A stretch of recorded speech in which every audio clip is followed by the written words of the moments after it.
Maintenant, eh bien, c'est le dernier Unpopular Opinion fait en avance. Parce que là, tous ceux que vous avez vus déjà sont tournés le même jour. Pour vous montrer, hein, là, juste là, Halloween Résurrection, parce que je l'ai sorti. Enfin, ils sont tous là. On va parler de Massacre à la tronçonneuse. 1, 2. Ensuite, on a Massacre à la tronçonneuse. 3, Leatherface. On a le remake, qui est le premier que j'ai vu d'ailleurs.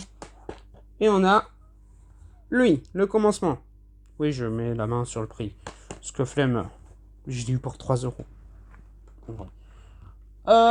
C'est de la merde. Enfin, c'est du gore et encore. Enfin, en vrai, je comprends parce qu'il y a une esthétique, il y a une ambiance, il y a un lore, c'est tiré d'une histoire vraie. Enfin, il y a plein de petits trucs. Mais en même temps, je me dis, putain, un film suffisait, quoi. Et le premier Massacre à la tronçonneuse, en vrai, est cool. Franchement, putain, incroyable.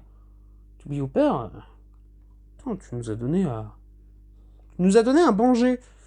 Mais non, fallait s'arrêter là. Et c'est honnête. Massacre à tronçonneuse, c'est allé trop loin et c'est vraiment dommage. Le 4, le commence. Enfin, nouvelle génération, quoi. C'est un film de super-héros. Voilà.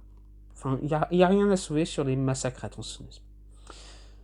C'est dommage parce que c'est quand même un classique du cinéma d'horreur. Je vous invite à voir au moins le premier. Premier 1978, incroyable, les effets spéciaux incroyables, c'était une claque incroyable, que ce soit pour l'époque, il faut se renseigner un petit peu et vous verrez à quel point c'était important pour l'époque, mais aussi, encore aujourd'hui, Massacre en tronçonneuse a inspiré tellement que, c'est dommage de voir ce que c'est devenu. Bref, je vous dis à bientôt et normalement là, ça va être des films que je conseille. À bientôt.